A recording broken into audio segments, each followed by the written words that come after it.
In this short video, we will look at the tools available to assist parents and guardians with online registration. Let's start off by going to tools.episd.org using Google Chrome. This takes us to the login screen for El Paso ISD tools. Enter your district username and district password and click the login button. The list of tools are available here. Choose Online Registration Admin. This takes us to the index where we list all the options here. We're going to take a look at the first 7. So let's get started with Address Lookup. In Address Lookup, we enter the house number in the first field, and then the street name in the second field, and then we click Search.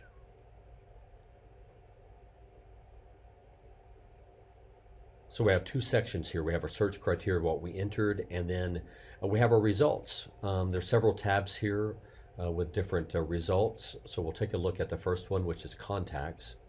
This one's important because it shows the accounts, the email accounts in particular, associated with the given address. Next up is boundary exact matches. So based off of what we entered here, it's going to show us the feeder pattern for that particular address. Next is boundary soft matches. So I actually entered the street name as Star Flower, but the actual street name is Star Flower Lane. So we see both results here. And then we have boundary street name matches. This is ignoring the house number. So it lists all the house numbers associated with that address.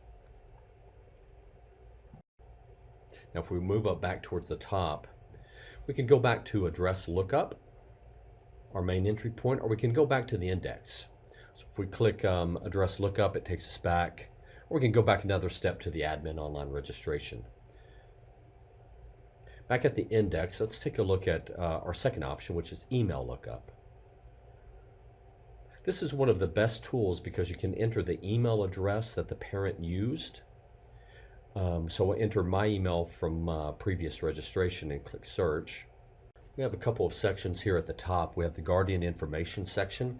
This will show who created the registration account and the email address used, and then we have the Student Lookup section. The next section is the students. So these are the students actually associated with the account. And then we have the contact section beneath that. These are the team's contacts associated with the individual students. And then lastly, towards the bottom, we have the address section. Back at the top, again, this particular tool is very important because we can take a look at the email address that was previously used to register the student. Let's go back to the index. And we'll take a look at our third option, which is Student ID Lookup. This one gives us basically the same information as the email lookup. It's just a different way to get to the information. So in this one, we enter the student ID. So let me enter a student ID from one of my students, and then we click the search button.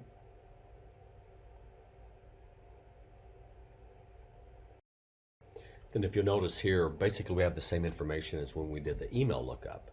The guardian information, the student lookup, the students associated with the account, the team's contacts, and then the address section. So let's go back to the index and take a look at the next tool. The next tool is the Impersonate Guardian tool. So let's go ahead and click on that. Here we enter the email address for the parent. I'll use my previous email. And then click the Impersonate User button. Now we're in a view only. So look at the alert at the top, impersonating user. You're currently impersonating, and then you'll see the parent's name. Remember that you can stop at any time, and then there's the link to stop the impersonation. So when we go down a little bit, the first section we see is the school year selection. This account is still in the prior year, so it's in 2018-19. So there's only one thing for this parent to do, which is to click the Start Next Year button to roll over to the new year. We go a little bit further down, we can take a look at the next section, which is Documents for all students and contacts. So here we see the documents that were completed last year, the prior school year. And if we move a little bit further down, we can see the next section of students. These are the students that were registered on the account and their status from last year, the parents and contacts associated with the students, and we can click the links to go into the view student or the view contact information. But again, it's only view only. We cannot make any changes or actually do anything. So when we're done with the tool, we need to click the stopping the impersonation link. That'll take us back to the index. Now we can proceed to our next tool, which is the Teams Contacts Lookup through Student ID. This one's very straightforward. We just enter the student ID number and click search. This will give us contact results. This is basically pulling the data from Teams of the contacts associated with a given student. We have some important information listed here, such as can they pull the student, yes or no? Do they have self-serve access? Allowed versus no data, which would mean there's no PSS access. Flagged. Enrolled student, yes, no. Lives with, yes, no. Can pick up, yes, no. So let's go back to the index. Our next tool is the campus currently registered students. So we click that link, and your view may be a little bit different, but from the drop down you would choose your campus. In this case, I'll choose a campus I'm familiar with, Richardson Middle School. Once you make your selection, click select. And this will show us a screen of registered students. So I'm looking at 10 entries per screen at present, which is the default. But if you look towards the bottom, it says showing 1 to 10 of 176 entries, meaning 176 students have been registered. You'll notice at the bottom to the right, there's multiple pages. So if I want to go through the pages to look at different students, I can, or I can use the search field in the top right. When you start typing in the search, you enter the student ID number, and as you enter the number, the list gets smaller until you completely enter the student ID number you're looking for, at which point just that student will display on the list. That's if they have been registered.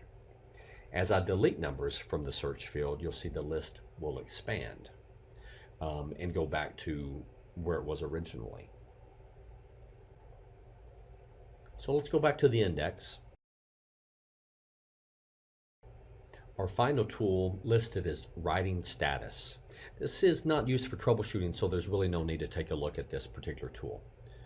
So that's it. We took a look at the 7 tools available to us for various troubleshooting steps that we can take. So hopefully the information has been helpful if you haven't really taken a look at the tools as of yet. And thanks for checking out the video. You have a great day.